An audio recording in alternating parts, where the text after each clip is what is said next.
Blocking you? You're fine, thank you. Just don't stand up. I won't. Okay.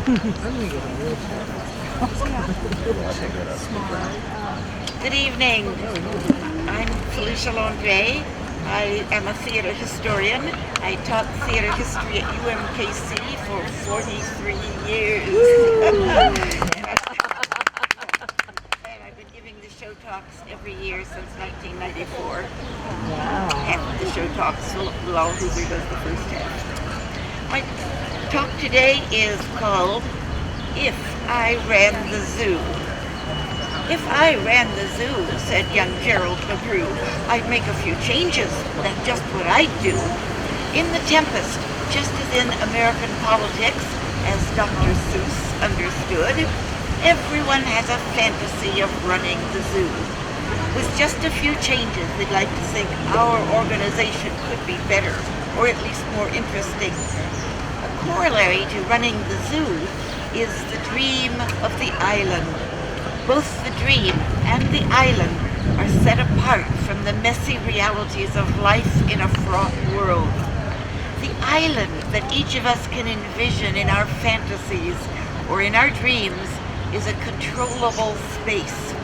In the Tempest, Prospero fully controls the island, where he has lived for 12 years in exile with his daughter Miranda. You'll hear him mention dreams a lot, and you'll see him exercise his control when he puts people to sleep. In literal terms, the island where the Tempest is set is a bit of a zoo, teeming with mysterious forces of nature, spirits that waft sweet music or strange noises through the air. The island's metaphorical zoo also features the repellent creature Caliban.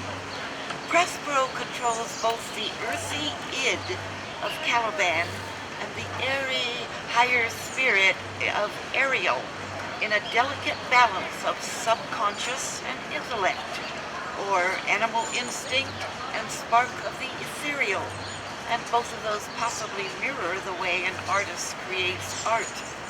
The problem is that despite all of his magical powers that put him in control of the island, Prospero is mortal. He knows that his eventual death would leave his daughter Miranda defenseless on the island, vulnerable to being attacked by Caliban.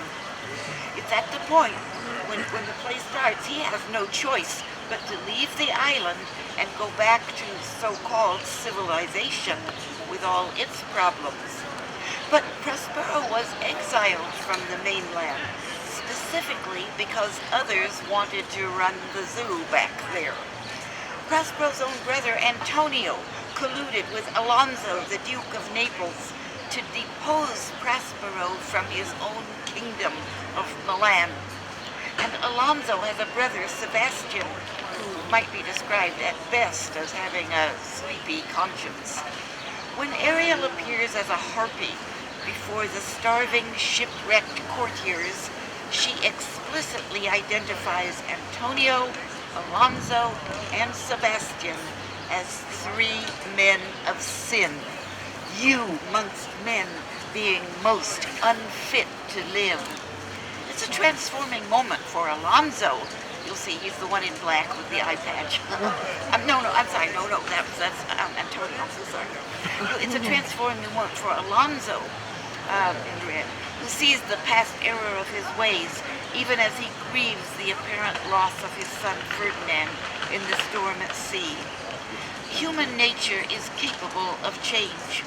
There's always the possibility of redemption. And that's what Prospero himself learns about himself when he gains the capacity to forgive.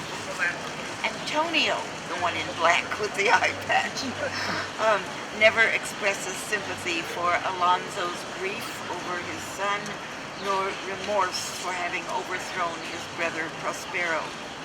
Antonio even boasts about his own lack of moral conscience. Antonio's way of running the zoo back in Milan is like any dictator in his contempt for the people he rules. They'll take suggestion as a cat laps milk. Ideas about government occupy only a tiny portion of the commentary in The Tempest, but good Gonzalo has an if I ran the zoo fantasy that we should note. Had I plantation of the isle, my lord, and were the king on't, what would I do? And then he goes on to elaborate his utopian back-to-nature vision, all of which, like Marxism, depends upon perfected humans, an optimistic but laughably impossible scenario. In the other direction, politically, the play also shows, as Shakespeare often does, in his concern for social hierarchy, the dangers of the unruly mob. While the low-life characters, Trinculo and Stefano, provide comic relief, they actually plot to commit murder so that Stefano can become king of the island. Luckily, with Ariel's help, Prospero still runs the zoo on the island and soon has the men who betrayed him under his control. But has he learned anything during the 12 years since he lost his dukedom for not paying attention? When he was Duke of Milan, Prospero was so caught up in his books that it was easy for his brother Antonio to take over the realities of governing. Prospero's books contain the recipes that allow him to practice his so potent art. The books are one of 3 symbols of his sorcery. The other 2 are his magic cloak and his staff. And those objective correlatives are beautifully used in our production. In his first scene, when Prospero removes his magician's cloak, he says, "Lie there, my art." He's setting aside his magical power in order to speak to Miranda simply as father to daughter. For most of the play, whether he wears that garment or not, Prospero keeps control because he is a magus. That's a term used by Elizabethans for magician. He runs the zoo, so to speak, because he can orchestrate the living resources on the island. He benevolently exploits the powers of the spirit Ariel. He enslaves the elemental Caliban. And before I get into the subject of Prospero's magic, I should mention historical reinterpretations of Caliban, who claims, "This island's mine by Sycorax, my mother, which thou takest from me." That line has led many to see the play as an allegory for colonialism. It can make Caliban seem almost, somewhat sympathetic, perhaps even representative of an oppressed minority. But for most of the play's history, Caliban was simply a creature who didn't belong in civilized society. For example, in an 1848 English production of The Tempest in the gardens at Oxford University, Caliban was played by an American actor. According to one observer, this raised a few eyebrows, and it did throw the character into relief in an amazing way. It seemed to work for those in the English audience who still regarded Yanks as uncouth upstarts. Constance Benson wrote of Sir Frank Benson as Caliban in 1900. His costume was half monkey, half coconut. He spent many hours watching monkeys and baboons in the zoo in order to get his movements and postures in keeping with his makeup. Benson delighted in swarming up a tree on the stage and hanging from the branches, head downwards, while he gibbered at Trinculo. Caliban's disgusting qualities served a dramatic purpose in Elizabethan theater. His vulgarity and nastiness make the imperious Prospero look good by contrast. In Elizabethan times, anything associated with magic was regarded with suspicion. So Prospero could easily have become a problematic figure. People generally believed in the existence of witches, fairies, demons, and angels, but it was overstepping the bounds for humans to attempt to get in contact with them. In fact, you'll notice that Prospero never does any actual conjuring on stage. We never hear him speak any hocus pocus or mumbo jumbo to summon Ariel, because uttering a spell on stage would have made Elizabethan audience members very nervous. And it might have pushed the character of Prospero beyond a benign magus into the dangerous realm of conjuring. While the Church of England condoned belief in unseen spirits, there had to be a distinction between white magic and black magic, and sometimes it could be difficult to tell them apart. A conjurer or sorcerer was supposedly in contract with the devil, having agreed to some horrible pact in exchange for the ability to produce his wondrous effects.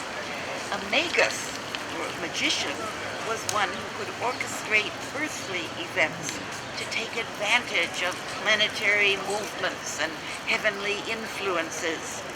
Prospero's auspicious star at the zenith gives him only 4 hours to accomplish everything he has in mind from the very first shipwreck. But don't worry, the play condenses everything into 2 hours. Prospero has a magic plan, a master plan, and he has the spirit Ariel to help him. But a magus cannot be absolutely certain that it will all turn out as he wishes. Prospero is frequently said to be modeled on Elizabethan England's most prominent real-life magus, John Dee. Dee had the largest private library in England, possibly the greatest scientific library in all of Europe. He was especially gifted at mathematics, but unfortunately, there was considerable prejudice against math. The study of numbers was considered mystical and therefore associated with whoopery or Catholicism and magic. In 1550, books with math diagrams and symbols were removed from repositories and destroyed. During his lifelong studies and practical experiments, John Dee made many important contributions to Elizabethan knowledge, especially in the fields of navigation, geography, geometry, and astronomy. But Dee's reputation as a necromancer or conjurer overshadowed his real accomplishments. Necromancy lurked somewhere between black magic sorcery and white magic magicianship, acceptable in its focus on prophecy based on natural signs, but still regarded as potentially dangerous. Perhaps John Dee's biggest mistake was also one of his great moments of triumph. In 1547, he staged a show in the dining hall of Trinity College at Cambridge University, where he was a founding fellow. For a production of Peace by Aristophanes, he rigged an ingenious system of ropes and pulleys that allowed him to fly a man with a basket of food up to the ceiling. And there was also an elaborate mechanical beetle. The spectators were both amazed and terrified. They were convinced that John Dee had used sorcery, even though the thick ropes of the rigging were fully visible to them. From then on, Dee was seen more as a conjurer than as a magus, and he fell into disfavor and poverty. Some see Shakespeare's The Tempest as a courageous, veiled defense of John Dee, and some see Prospero in The Tempest as a self-portrait by Shakespeare. Like John Dee at Cambridge, Prospero in The Tempest puts on shows, notably The Mask of Ceres, Iris, and Juno, to celebrate the betrothal of his daughter Miranda and Ferdinand. And John Dee practiced alchemy, and it is implied in the Tempest that Prospero does that also. For example, Prospero assigns to Ferdinand the same labor as the enslaved Caliban's basic task, carrying firewood. Why does Prospero need so much firewood on a tropical island? Well, it's because an alchemical furnace had to be kept going continuously. Today, we think of alchemy as a misguided effort to make gold out of base metal. But essentially, the process was a spiritual one. As Francis Yates wrote, Shakespeare's language in The Tempest is infused through and through with spiritual alchemy and its theme of transformation. It was based on the Hermetic idea that all matter came from a common origin, and that it should then be possible to purify primitive matter, like base metal, into a perfect substance, like gold, while unlocking the secrets of heaven and earth that would release spiritual powers and enable humankind to reach perfection. This process of transmuting the imperfect into the perfect required intense dedication and purity of intention. Although the steps varied in different countries and periods, we can simplify the alchemical process into 3 basic phases. And those 3 phases correspond to dramatic movements in the play. The first phase is nigredo, the primitive state, like lead, often equated with the collective unconscious. Part of that step was called tempest, boiling to remove impurities. And of course, in the opening of the play, they go through the tempest, and all the bad guys and good guys all thrown around together. The second phase is called albedo, whitening, washing, baptism, birth of self-knowledge. Note that in the Tempest, after the play The Tempest, after the characters have been through the alchemical phase of the Tempest, they reach the island, and they're amazed that their clothes are fresher than they were before. Metaphorically, they have been baptized and are on their way to self-discovery. The third phase is rubedo, reddening, intensity of fire, purity, leading to conjunctio, the union of opposites, man and God, alpha and omega, man and woman, human and beast, and so on. And this is man's highest earthly state. This is the phase of the emergence of the philosopher's stone and the source of the spiritually renewed mankind, perfected like gold. Prospero's orchestration of the action in the Tempest, like the goal of the alchemist, is all aimed at achieving balance, unity, perfection in the order of things.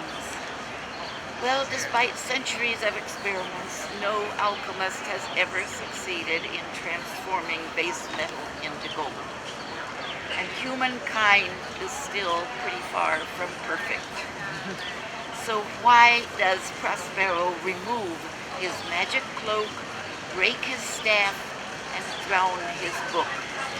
He gives up magic with no possibility of going back to it. He will resume his rightful rule in Milan, this time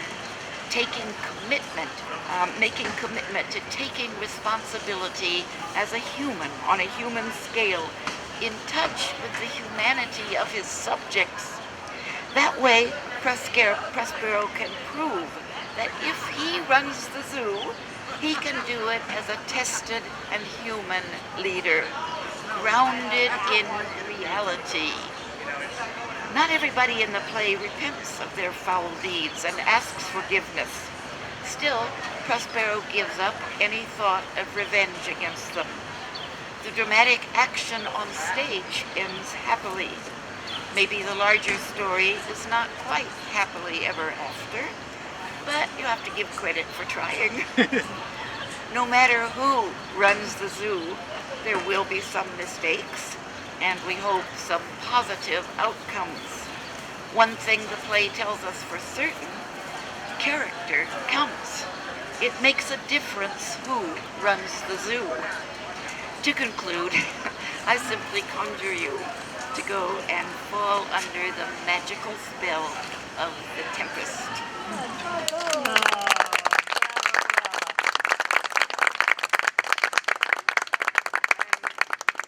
have left you 10 minutes if you have any questions about the play, about Shakespeare, or anything, or about anything I've said. Did you teach the Tempest? Did you teach the Tempest when you were teaching history of theater? I only 1 year, way back in the 80s, I taught a 2-semester course in English or British theater history, and I did include the Tempest. And the students were really quite enchanted with it. They had not read it before. So it turned out I had 4 Shakespeares, and that was one of them, to contrast with a history, a tragedy, and a comedy. And yes, so one time I taught the Tempest, but after that I focused on continental European and American. Is the Tempest considered a comedy? It's usually called a romance. It is a comedy, but a kind of serious comedy. So it doesn't quite fit the definition of comedy, but there's a lot that's funny in it. So the romance is between...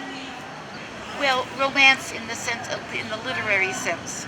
Yes, there is a romance in the play between Miranda and Ferdinand, which is just delightful. But a literary romance is actually a medieval sort of ballad form of kind of storytelling without a tight plot. It just sort of proceeds from episode to episode and makes you think about things. Any other questions? Sort of like a medieval soap opera? Sort of like a medieval soap opera? Is it that? Okay. Yes. But not a tragedy. Not a tragedy. Not a tragedy. Because there is forgiveness and redemption. People are basically good. But we do have outliers.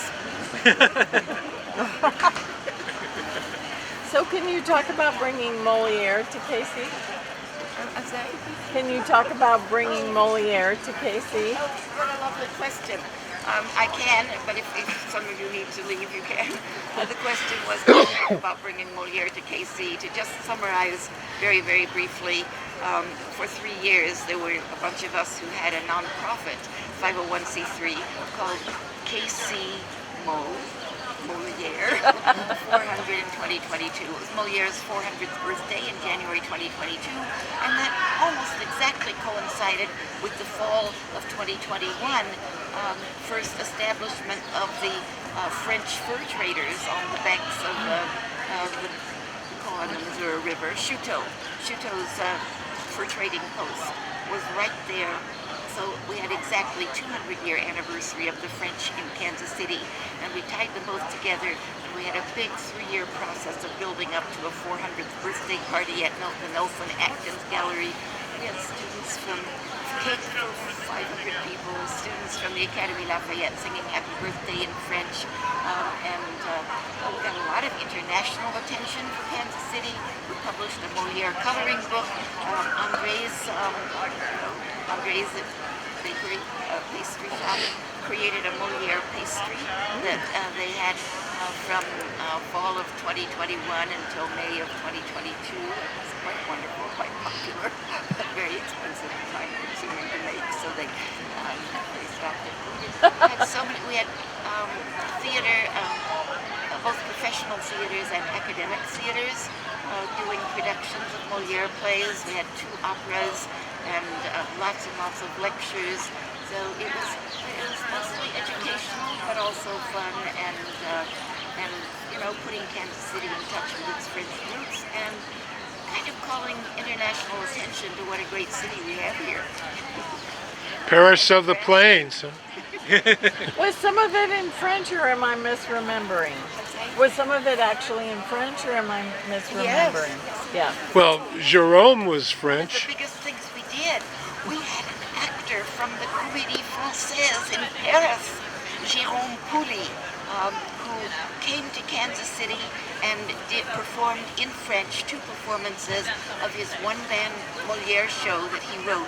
He performed it in French at the World Theatre, sponsored by the Met Ensemble, and just got a lot of attention both in France and here. We had 3 different videos made. One of them was from the actors at the Comédie Française, who made a little comic film, Hello Kansas City, that kind of played on French ignorance about Kansas City. But it was very cute, very funny. And then here in Kansas City, we had a promo video that's 3 minutes long, and then we had a 5-minute video that kind of was a survey of a lot of the things we had done. Thank you very much for asking. That was 3 years out of a lot of people's lives. Yeah. Thank you. Thanks, Felicia. Thank you for coming.